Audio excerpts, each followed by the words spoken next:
Everyone talks about the deer in the forest. Their glowing red eyes, their sharp antlers. But there's something even stranger hiding in the trees. Something that walks on two legs, just like us. Something that looks almost human, but isn't. They are called the cultists. No one knows exactly where they came from. Some say they were once people like us, lost travelers who stayed in the woods too long. Others believe they are servants of the forest itself, twisted into shapes that scare away anyone who doesn't belong. Whatever the truth is, they are here. And they are always watching. When the very first survivors built their campfires, the cultists appeared. They stayed far away at first, hiding behind trees, whispering words nobody could understand. But with each night that passed, they came closer. At first, they only circled the fire. They didn't attack. They just watched. Survivors who listened closely swore they could hear chanting, like a strange song carried on the wind. It wasn't long before the cultists began testing the camp, throwing rocks, scratching symbols into trees nearby, letting survivors know that the forest didn't belong to them anymore, that it belonged to something older. The cultists are never seen without their masks. Each one looks carved from wood, painted with red and black lines. The masks don't just hide their faces, they give them power. Survivors who tried to snatch one away say the masks feel alive, like they're breathing. And behind those masks, no one knows for sure. Some believe there's nothing at all, just empty shadows holding the mask in place. Others say their faces have grown so twisted that even they can't bear to look at themselves anymore. But one thing is certain.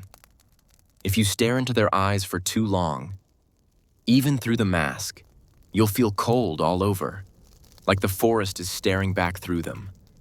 The cultists aren't random enemies. They serve the forest itself.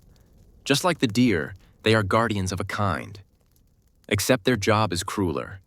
They test survivors. They weaken walls. They set traps. They want to break your campfire because without fire, the forest wins. They move in groups, their chants getting louder the closer they get. They don't run. They don't rush. They walk slowly, carefully, like they already know you have nowhere to run. And when they finally attack, it feels like the whole forest moves with them. Survivors often find strange markings carved into trees or scratched into the dirt. Circles, lines, shapes that don't look like anything you've ever seen. The cultists leave these symbols behind as warnings, or maybe as spells to give them strength.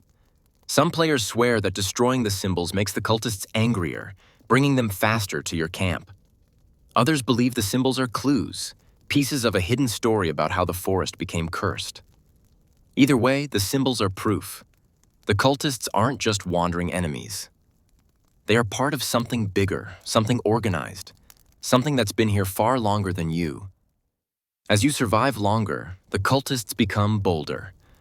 By the time you reach the last stretch of nights, they don't just attack your camp.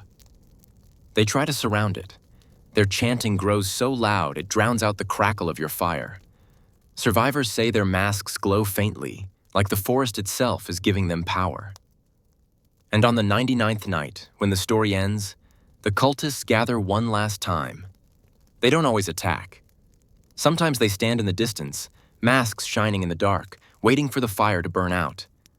It's like they're the final judges of your survival.